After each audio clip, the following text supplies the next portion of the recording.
Hello, family members. Hope you're having a nice day today. I wanted to talk to you today about YouTubers, and sponsorships. And oh, I have some thoughts. So let's get into it. Now, the first thing I want to acknowledge is that people who make their living making YouTube videos, or even, have it as a side gig, they deserve to be paid for their work. You know, obviously, YouTube collects ad revenue. They deserve that more than they get than of that, I imagine. But they also, if they choose to do a sponsorship, uh, because that's what they need to do in order to make a reasonable income off of their work, I don't think that's inappropriate. If you ever want a really good breakdown on that, um, the YouTuber Carl Jobst, in his response to his whole the pushback he got on the completionist stuff, really broke down why it is that he has to have those sponsorships, and if he runs a video without a sponsorship, that he's really losing money. And also, the way he describes it, the sponsorships are made in advance, but the video topics are not. So he's already paid before he chooses what to talk about. So it's not like the sponsorships are really guiding what he's putting out there. But of course, he's not representative of all YouTubers. There's also people like, say, Ryan George, who makes comedy sketches, and I'm quite fond of him, but he does certainly do brand partnerships where the brand that is sponsoring his video, has some effect on what it is, the content of what he's making. And it's usually very, well integrated. He has that particular creator has a. Oh, are you on Mama's room? No, don't look down Mommy's microphone. Oh, maybe Mommy needs to move her microphone. Sorry about that. um, but I think about that a lot. His art is always going to have that ad embedded in it. There's no way to take it out. In fact, the way that he does a lot of his ads is through a character called the Adstronaut. And I love that character, I'll be honest. But it's kind of annoying because that character does not exist out of the context of advertising. You're never going to be able to watch anything with that character that doesn't have some sort of ad read, basically, because that's all that character is for. And I wonder, it's sort of insidious in a way, And then you have creators like, say, Legal is really good at it. I've seen others do it. I've seen FD Signifier even do it, where they really smoothly flow from what they're talking about, the actual video, into whatever their sponsor is. And you may be several sentences into the beginning of them doing their sponsored segment before you really realize what they're doing. And at least in Devin, in Legal's part, I find it really disruptive, because what he does there is he makes the content flow so fluidly into the ad that there's never a real conclusion to the video.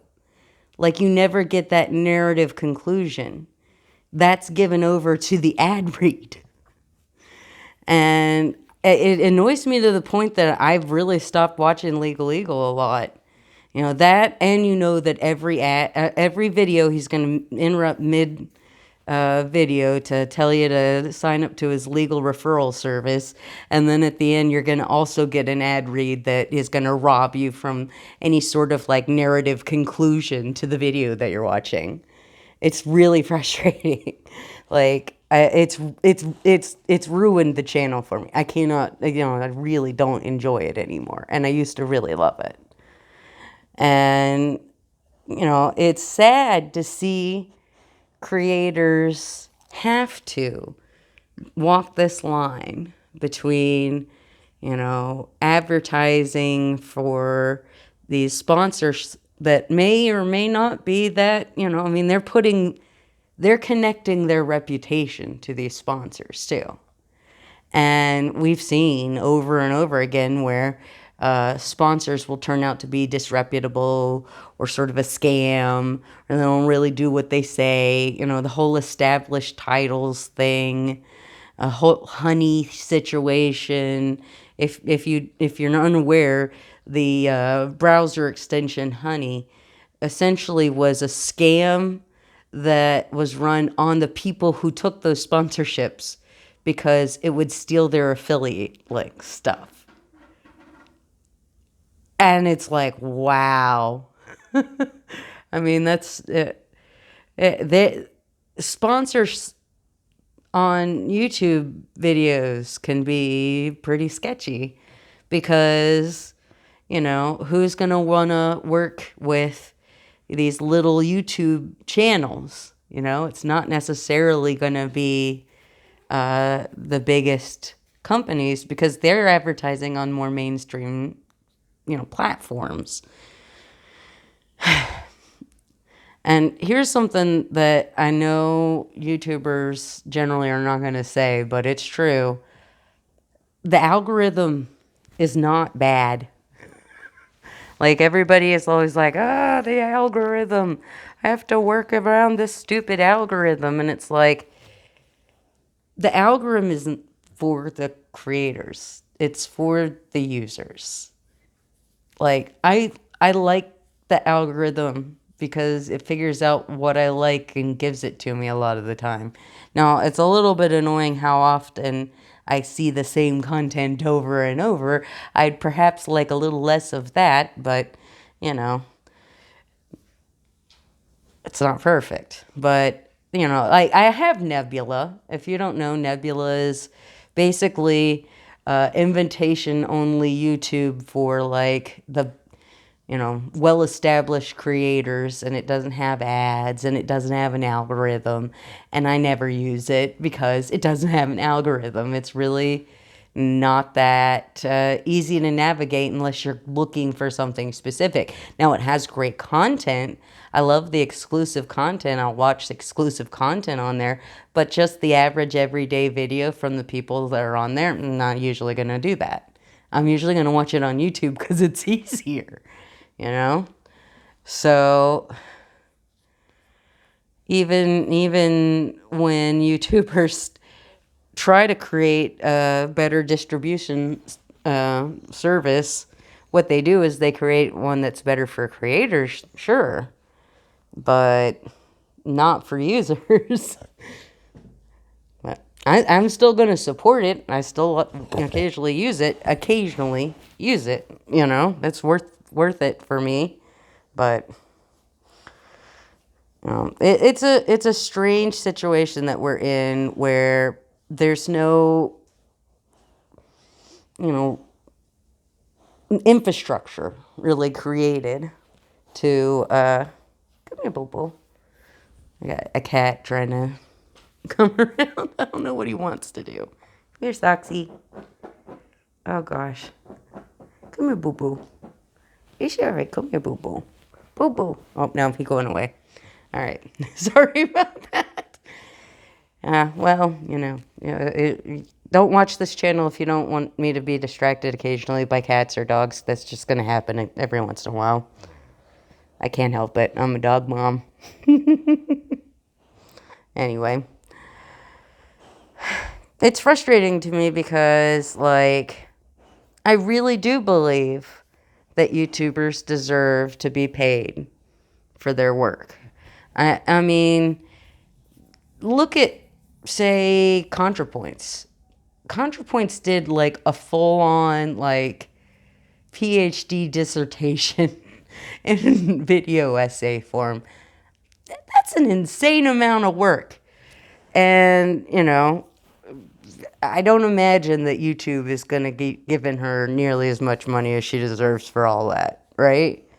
And so, of course, she's got to go do other things, People do Patreon, people do, brand deals, people do other things like that. But I wonder, if we underestimate the influence of things like that. Like, on the channels that I watch, most of the brand deals that they do are fairly harmless. VPNs and meal kit services and things I'll never use, but, that are at least semi-legitimate businesses, right?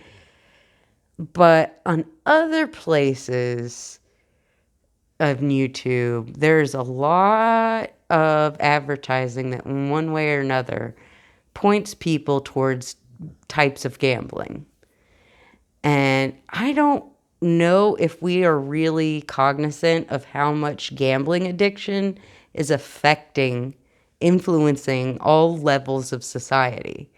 You see it in politics. You see it in, like, I watched something yesterday where someone suggested that the reason that Drake is putting out so much music is because he has a gambling addiction he has to keep up with, which may mean that he, like, kind of sneak dissed on Kendrick and indirectly created this whole, like, cultural moment and the Super Bowl show because of gambling. Because he needed to make more music and he wanted to make money off of his music so he could gamble. I don't know. And I don't know if that's true or not, but it's possible. And yeah, we really have to be cognizant of the places where advertisement or brand deals or YouTubers trying to make a little money on the side points people towards gambling and or crypto. Because crypto wasn't originally a scam. I'll say that. I think that the people who originally created Bitcoin really did want to see it used as a currency. But functionally, that's not happened. And it's been decades. And it seems unlikely that any of these coins are ever going to really become a functional currency. But now they've just become the, like, latest Beanie Babies or the latest retro video games or baseball cards or coins or whatever. It's gambling in all but name. And it's very easy, I think, for people who are sort of non-traditional media stars, like your Mr. Beast or your Brothers Paul or whatever, to then get involved in shady stuff like crypto. Or other YouTubers have been, sort of like linked to offshore crypto gambling and things like that. And I wonder if we need to have a better system overall, so you don't have to have creators who are trying to share an authentic vision have to compromise it in order to have sponsorships or whatever, be able to, barely scrape by a living or maybe even make a comfortable living. They should be able to have that. But it's not just these sort of, like, philosophical questions about, like, integrity and, like, artistic compromise. It's also, these other corners of the internet that end up pointing, often young men and boys into crypto and or gambling addictions, and it's so frequent for the insiders to be able to make money on these schemes, and then the people who are actually, you know, the fans of these creators to be the ones who actually pay the price in the end. They're collecting sometimes millions of dollars from their fans just because they can, because we've created this culture where when you're an independent media creator, you got to hustle and you got to do whatever you can to try to make a living off of doing what you love and creating the content that you want to create, and having that artistic freedom or just having that artistic outlet. You know, it's surprising to me when I really start thinking about it, how many content creators are people who used to have at least some professional experience in like traditional media of some sort. Because when they were kind of coming up, that was sort of the career plan. And the space that they wanted to occupy within traditional media really is not big enough for the amount of people who want to be in that space and how much demand there is for that type of content. And so they end up kind of pushed to YouTube. You know, I think of Adam Conover as a very like prescient example of that. But, you know, a lot of comedians, like a lot of comedians are making a lot of their money, or at least, you know, doing a lot of their like advertising and raising their profile using YouTube channels, you know. And when you have a platform that has so many different kinds of people on it, making so many different kinds of content, I think there's something there that we need to think about how we could maybe support more as a society. Like, I kind of wish that there was sort of a PBS of YouTube's, you know, like some sort of distribution service that people could use that is like publicly funded and isn't really attached to any big corporation or big corporate interests. So it could literally just be a distribution platform, and, you know, let people be able to have the consistent reach that they need. You know, I think about Caitlin from Ask a Mortician, you know, and her frankly gorgeous work that she does, and the video that she did on the Eastland, and how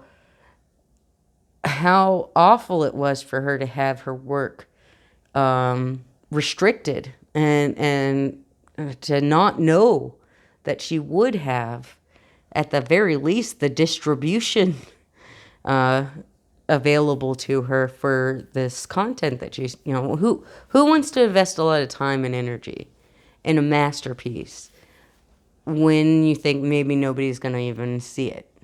You know what I mean? Anyway, I don't know what the answer is. You know, right now, obviously, I'm in a situation where I have no financial support other than what my parents provide to me, thank goodness. I mean, they're not rich people, they're retired teachers, but they let me live here. You know, they make sure I have insurance and food, so, you know, they take Kimmy to the vet if she needs to go because she's a good girl. She's not a very good girl at the vet, but, you know, she's a good girl in general. Anyway, you know, like, I set up a Patreon, but then I couldn't think of any rewards that I could actually, you know, consistently promise to people. That if I could work, I would be working, you know. I'm like, I definitely don't like the practice of putting the names of people at the end of your video. I don't think that who is that for? I don't get it. I I wouldn't want that, and I wouldn't want that in my content either. And not that I have the, like, editing prowess to do it anyway, but, and I can't really, like, say, oh, well, I can promise you extra content or some other interactive bonus or something like that, because I can't promise I'll be up to it. Today, I have literally done nothing except for sleep and maybe like sit around a little bit. I did finally take my morning meds at like 2 o'clock this afternoon, and that's when Kimmy got her lunch, which was a little late. But she was a good patient girl. She understands. Some days, mommy's just not able to do much but sleep.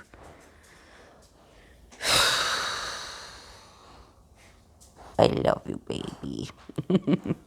I can't help it. She's so sweet. But, I kind of get stuck there. I feel like it would be weird to ask for money without offering some sort of value added. But I don't want to hold back any of my content behind a paywall either. Like, I don't talk about things unless I think they're important and I want people to hear me. And putting myself behind a paywall of any sort would be, like, counterproductive,